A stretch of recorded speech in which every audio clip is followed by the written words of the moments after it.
Welcome to the Kinetic Life Podcast, brought to you by Kinetic Renew. This podcast is dedicated to helping you find your way to your dreams, your goals, and your success. We'll be fueling that with key information on topics like health, science, tech, and lifestyle, coated with a few laughs along the way. In this episode, instant beer. Just add water. Use your 3D printer to build a cheesecake. Is marijuana bad? Well, unless you don't use it, then using it is good. Plus a few helpful tips and tricks to help you on your journey. And now we begin. Here's Michael Chalavudis and Dr. Mark Hertzberg. Hey kids, you know what time it is? Hi, Captain.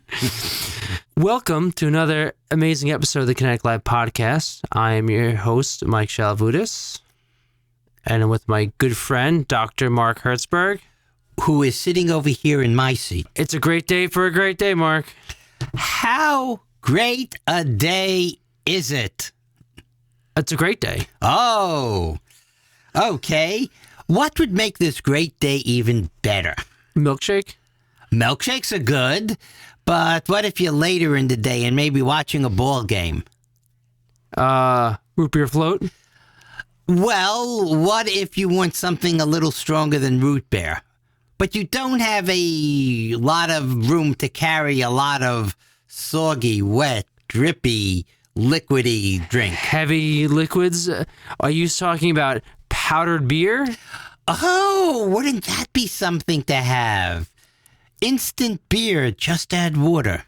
So at the baseball game, they're going to hand you a water bottle and throw a packet of powder at you? No, I was thinking more, instead of spending $35 for a beer, people would just say, "Can I have some water in a cup?"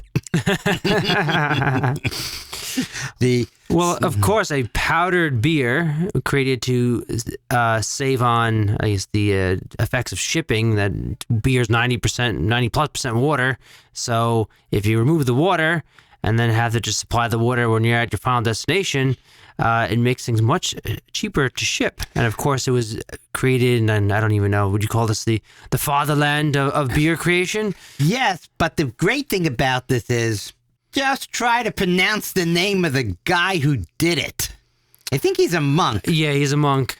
Kloster Brauerei Neuzel. That's a mouthful. That's a badass name for a monk. Yeah, but it's Klosterbrau sounds like a beer-related name off the thing.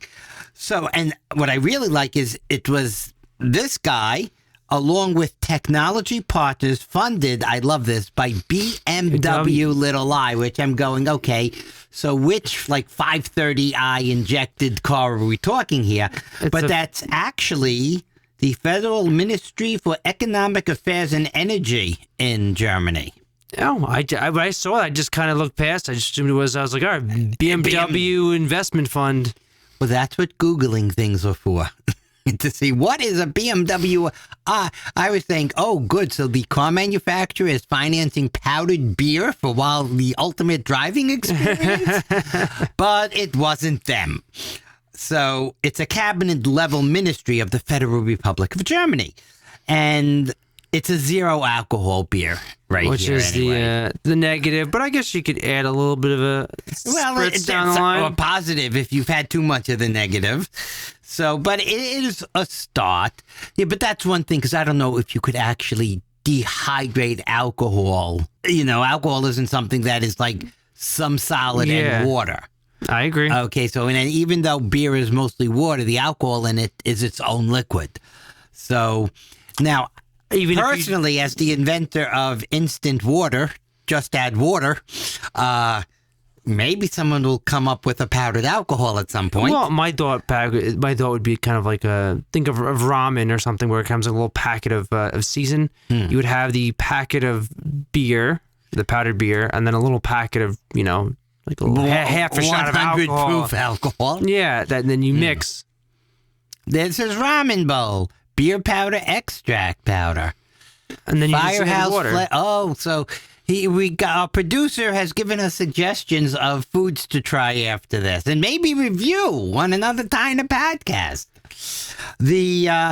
So this is, again, this isn't some great big scientific breakthrough, but it is just plain interesting that, and as you said, since you're eliminating the water, you're eliminating almost everything you have to carry with you that has to be shipped. And, of course, they're not talking, forgetting being an alcoholic beer, they're not talking necessarily being the world's greatest beer, just the world's most convenient one. So I don't really think that... But there's it frothed it up naturally by adding water, and it kind of had very much, beer consistency. But they did say that, I think, through mid 2023 or starting mid 2023, they were going to ship it to areas of like Africa where it's much more difficult to ship things to, and distant parts of Asia. Yeah, like a test market. Places that would be happy to have anything easily, because if whatever is shipped there would probably be so expensive because of the cost. Yeah. So, and again, as they said, in the homeland of this, in Germany, the people are connoisseurs of beer. They ain't putting up with it. So what's the word they used in the article? Beer snob. Who are a little bit less beer snobs would like it.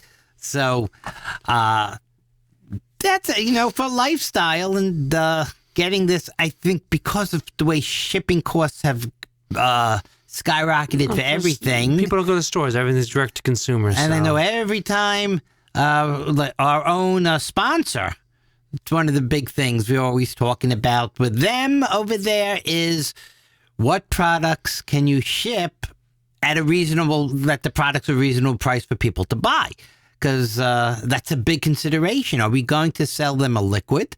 Or are we going to sell them a gel cap? And it's not just convenient for us, but the liquid has to cost so much more for the same kick because you're just shipping 100 times as much for the same active ingredient. Mm-hmm.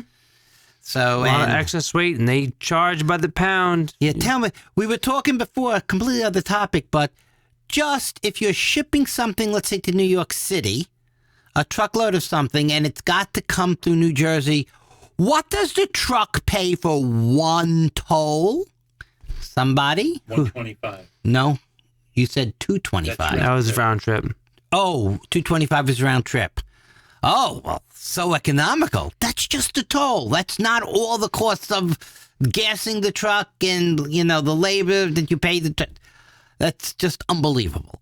So shipping's a big thing, and this is a big advance. Oh, yeah. No, just the technology in general. And then, like I said, one day it might be all powdered beers with the alcohol already in it, and then it just gets to the final location, and you just add water and go from there.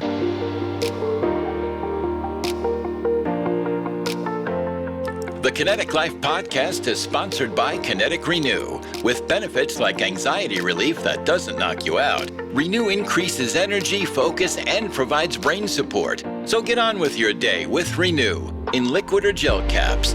Visit kineticlife.com now and try it. That's KINETIQ life.com now.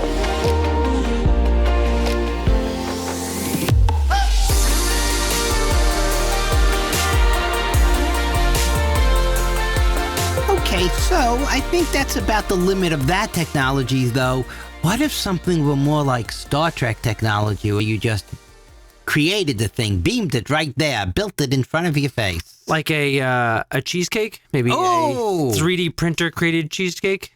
That would be it. That would be what we need, a 3D cheesecake. But I need it to be better than 3D printing foods have been to this point. Well, apparently Columbia University is putting the money into making the most in-depth, structurally sound, multi-flavored, 3D printed cheesecake that you've ever seen. That's why they educate those mechanical engineers there to do important stuff, like a slice of free cheesecake that, compared to a slice of cheesecake printed the old-fashioned way from 16 or 17, that could maybe have a meager 3 ingredients, and you had to then cook it afterwards and pretend it was anything like what it was supposed to be. This cooks as it makes using 2 lasers. 2 lasers. A blue laser and a red near-infrared laser. But since when they build it, the layers are so thin it could cook as it builds.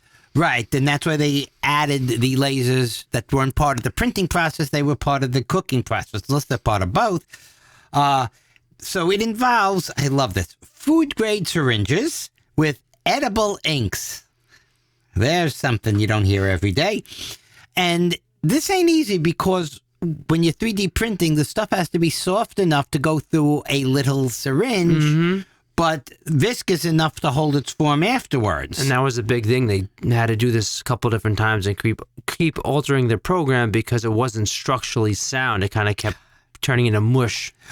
So then what they did here is they thought like architects. What materials, when we design things, what goes where so that it holds together better? And what they basically did, well, they used the paste of a graham cracker for certain areas that need to be structured better, and the peanut butter. You think it was peanut butter? Yeah, I think it was peanut butter, which, just like it sticks to the roof of your mouth, can hold things together. And then there were other layers that had... Nutella, I think some strawberry jam. Yes, Nutella and the peanut butter supported the banana puree and the strawberry jam. And then after you had those 6 ingredients, you had the icing was made of cherry juice. And this was probably, while Columbia put this together, it was probably from a government grant too. So this is where our fun tax dollars are going. But they say this is, when you get this to a really usable form in a few years, this is, number one, more environmentally friendly than present ways of sending lots of ingredients and all and processing and cooking. With the programs, you could adjust the program and create a whole bunch of different dishes using just a handful of different ingredients, which is very interesting. And though this is almost by definition processed food, the process is much more controllable, and you can keep from losing so much nutritional value and health risk. Also, they're going now will be much easier. Let's say people who want to taste a variety of interesting foods. It's much more interesting, much more possible to make varieties of stuff when you can basically, transporter it to you. So is this going to be like in 50, 100 years from now, like Idiocracy, where people don't even know how to cook anymore? They're just going to hit a button and cake comes out, or it's going to be or kind of a faux it's going to be meat. like the Jetsons complaining, it was a killer day. I had to push 3 buttons.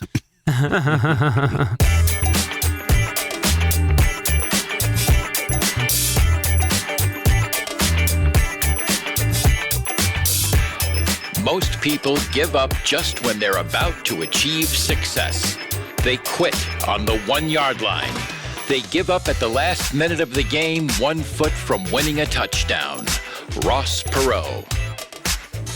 Before anything else, preparation is the key to success. Alexander Graham Bell. Without continual growth and progress, such words as improvement, achievement, and success have no meaning. Benjamin Franklin. To follow, without halt, one aim. That's the secret of success. Anna Pavlova.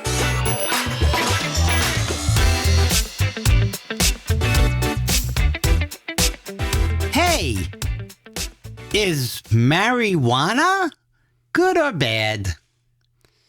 That is a good question, Mark. It's and the mysterious. Yeah, it's a little bit up for debate.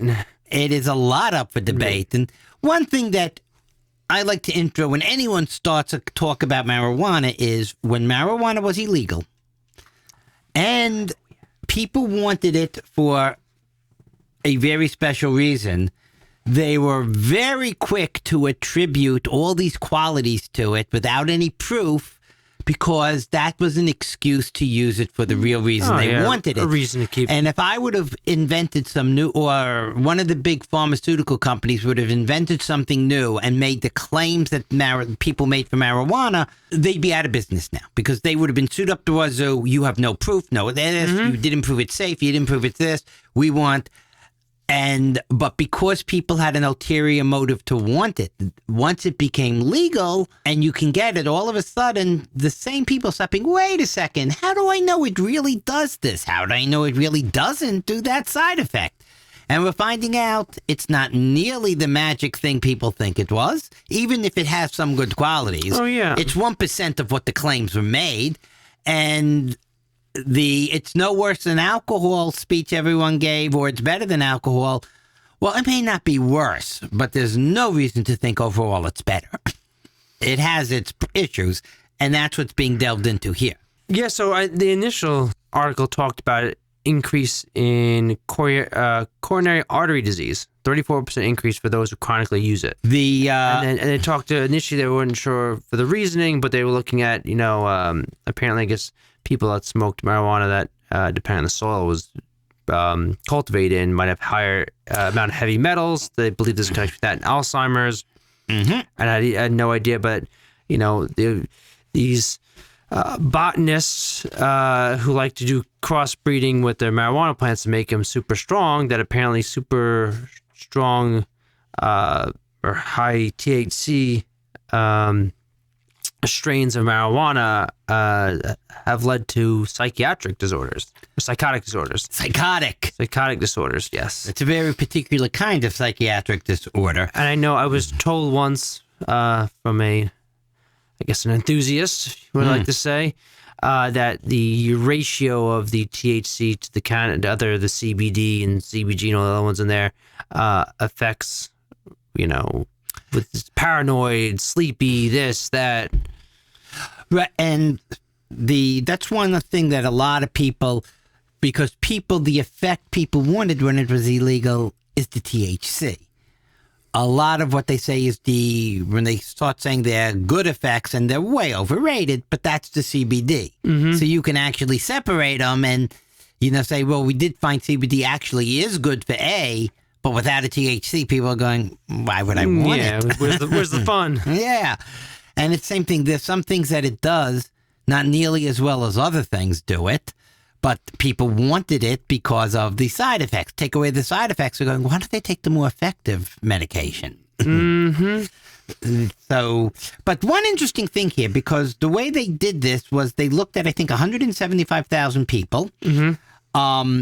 And some of them were non-users. Some of them were more regular users. They might smoke a few times a week. And some of them, the hospital study? Right, and some of them were what we might call addicted. And one of the ways they defined addicted is when it starts affecting your job, your social life, you need it to your function. Health, and you can't stop. Which I had no idea that it's actually, they call it, it's a psychological disorder called cannabis use disorder. Oh. That's what they listed as, which... Oh, I thought that's kind of like a drinking problem in the movie Airplane, where he can't find his mouth with the glass. So if your cigarette is poking into your nose and your eye and your ear, that's a cannabis use disorder. Oh, they also didn't account for different ways of smoking, eating, gummies. They said that's in the future. They'll have to separate how you take it. So who knew I'd remember that out of the blue? No, I made a note that it was that they didn't test the difference, which I would imagine for some of the stuff it plays a role. Obviously there's the effects in the lung, but you're talking about THC actually having an inflammatory effect on epithelial cells of your blood vessels. System, yeah. So, which is, but they didn't really get into so much that if it's a single use having an effect, or there's more on the chronic users. More on the chronic. I think at one point they said that they didn't find a big difference between the daily users and the non-users, but they found a gigantic chronic difference users. In the chronic users. So two things. Number one, when you talk about the epithelial cells of the arteries, almost everything being talked about now of eat this, don't eat that, this, because you build up plaque, you build up cholesterol, you build up this. You can remember, cholesterol is the bandage. Now, you might eventually die of being choked off by the bandage, but it's damaged epithelial layers of the vessels where these things are getting in, like spackle. Also, the immune cells go in there and they mix with the and they form these clumps, and that ain't good. And then the calcium, but without the calcium, the clumps can break off and spread and cause strokes and kill you. So if you already have the clumps, pray that you put calcium in them. But if you don't, if you find out you have a lot of calcium, it probably is a sign, oh boy, you got clumps. So that's what when people get calcium scores, that's saying it probably means you have blockages or the beginnings of blockages. But if you have the blockages and don't know it and don't have the calcium, it's even more dangerous. But if this is damaging those linings, this is setting you up for everything bad. The one other very interesting thing, because this one, and funny thing is we had a few articles near each other that all refer to Mendelian genetics. So I went and looked up a little bit more about that. But basically what it's doing is when you do a controlled study, you're controlling that some other thing isn't the variance. When they just look at 100, but you can't do a controlled study of 175,000 people, and you can't tell you people, we want you to do something that may kill you, like start this nasty habit. So when you look at a big bunch of people who do it, you want to separate certain factors. Now, you can't separate every genetic factor, but neither does random population you're trying to help, so that's fine. But what this means is they said, okay, so a certain amount of these people are chronic users. Could there be a gene that makes you much more likely to be an addict for this that also causes problems? So they looked for these genes that could be, and then they accounted for it. So the effects of the chronic use are separated from genetics that might make you a chronic user that could be causing the problem whether you use it or not. Yes, and for clarification, they're using Mendelian genetics, but the procedure that they're using for the study is Mendelian randomization, which removes the bias that we were just talking about.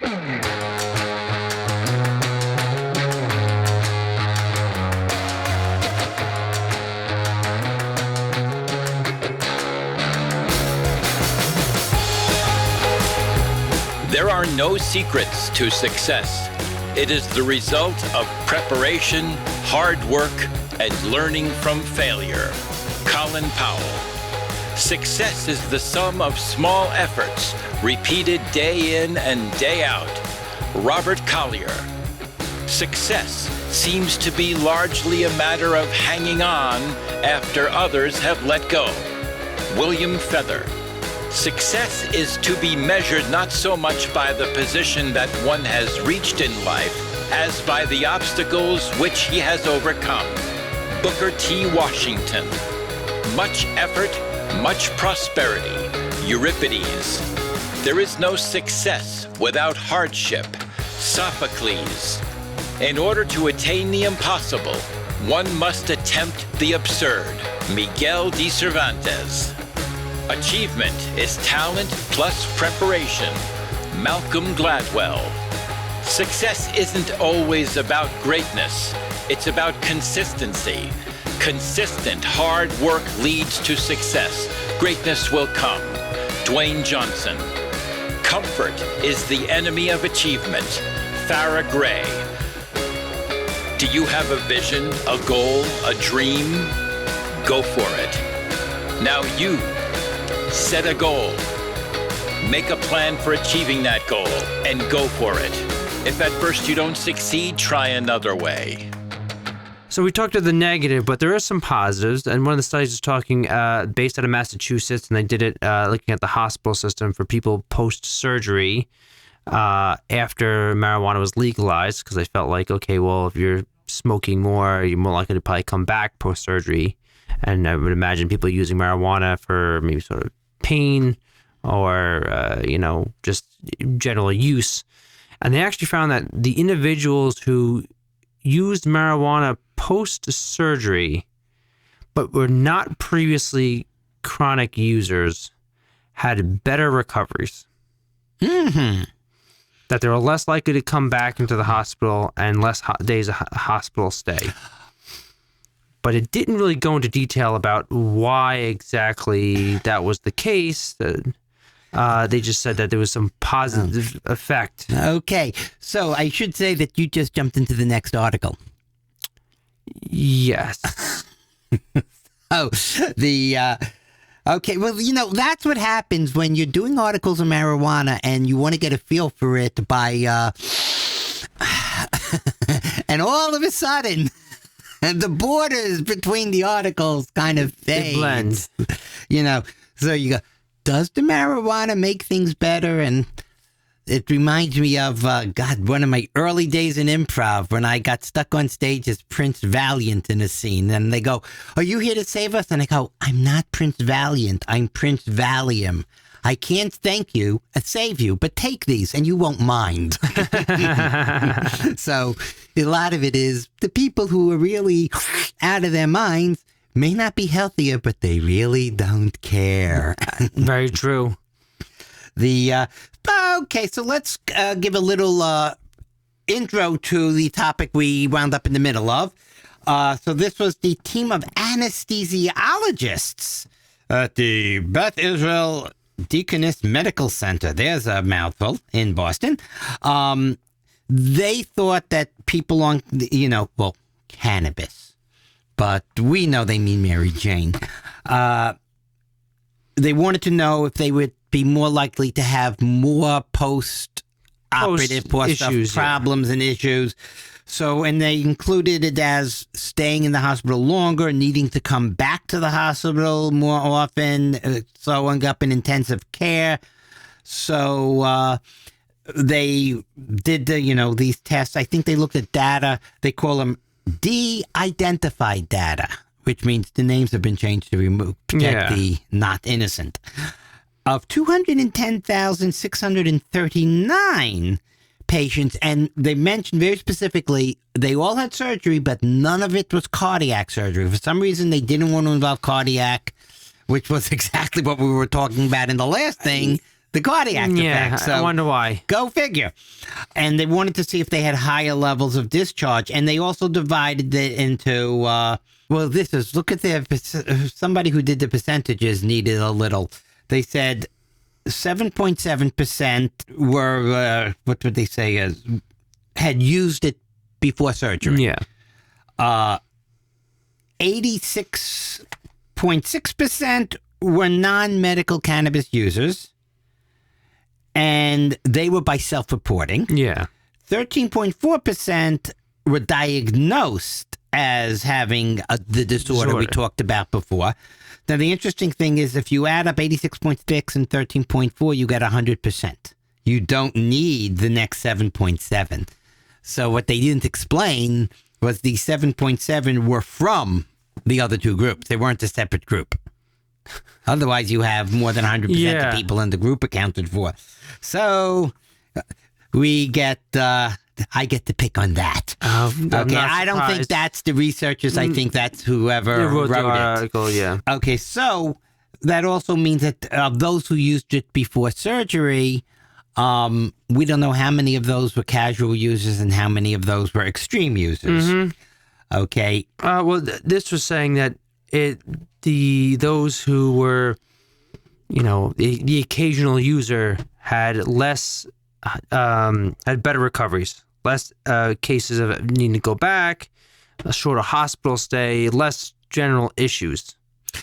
So we definitely can separate people who are real abusers. Either they have so much that it's causing problems, or maybe their lives are such a mess that they don't take care of themselves and there are other conditions. So we'd have to, you'd have to go. There's reason to think it causes something, but it needs more study. Mm-hmm. Ditto.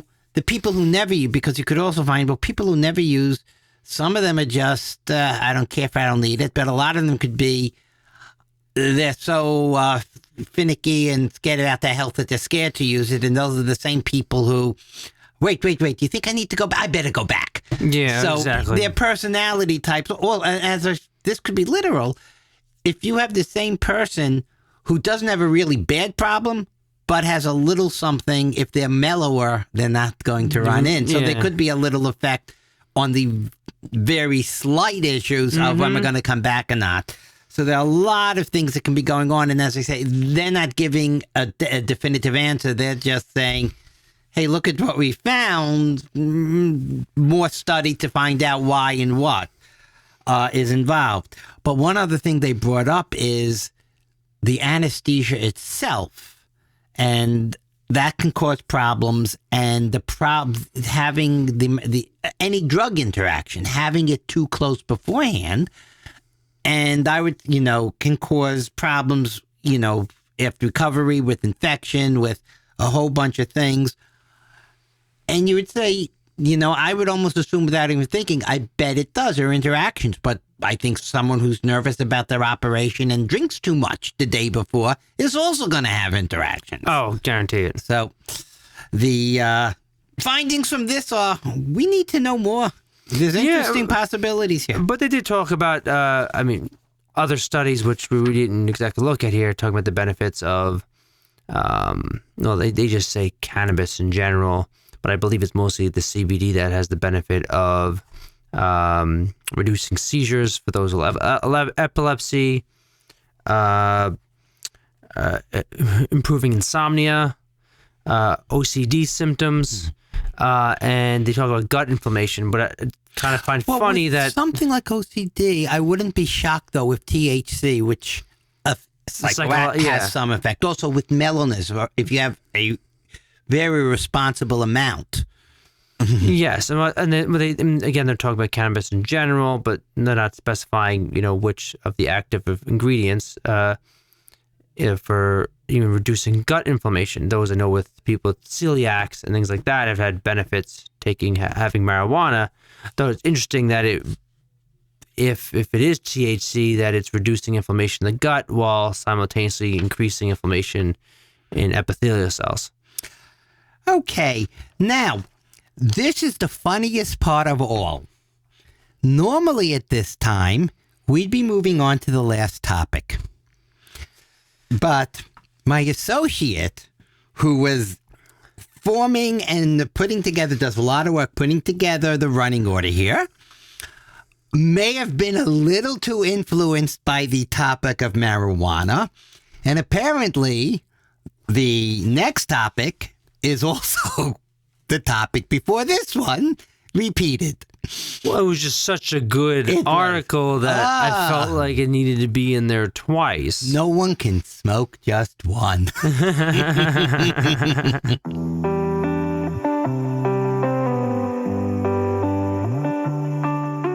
Well, Mark, I'm feeling pretty mellow right now.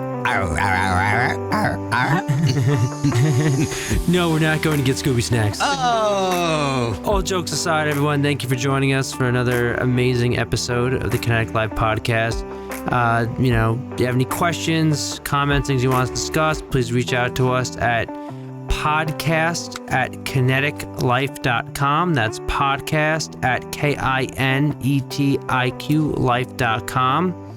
Don't forget to share, comment, like, tell your friends, tell your family, tell the mailman, and we'll see you next time. I'm your host, Mike Shalavutis. And I'm the guy next to him, or actually across from him, Mark Hertzberg. Take care, everyone. Bye. Bye-bye. The KINETIQ Life podcast is sponsored by KINETIQ Renew. KINETIQ Renew is a 4-ounce shot of all natural ingredients that deliver some amazing benefits, like improved mental clarity, long and short-term focus, and improved memory and cognition. Plus, KINETIQ Renew improves mood with the added benefits of anti-stress and anti-anxiety. Here's what people are saying. I drink a bottle of KINETIQ Renew, and I'm in a better mood. It's like waking up on the right side of the bed. It's great. My mental focus is clearly better. I do notice that I have better clarity. Definitely improves my mood for sure. It reduces my stress. Visit KineticLife.com today. Log on now and use promo code POD1 for 30% off. That's 30% off your order when you use promo code POD1. KineticLife.com. KINETIQ Life.com. Do it now. You're going to love KINETIQ Renew. Thank you for listening to the KINETIQ Life podcast. Catch a new show every other Thursday. You'll find us everywhere you can listen to a podcast. And remember, be safe, have fun, and go for your dreams. This podcast is for entertainment purposes only and should not be considered professional advice. All comments, jokes, views, and ideas expressed are those of the hosts or guests and do not represent any company or organizations with whom they may be affiliated. Always make sure to consult your own physician before starting any new diet, supplement, or exercise routine. Oh, and there's one more thing. If you're working on something that you really care about, you don't have to be pushed. The vision pulls you. Steve Jobs.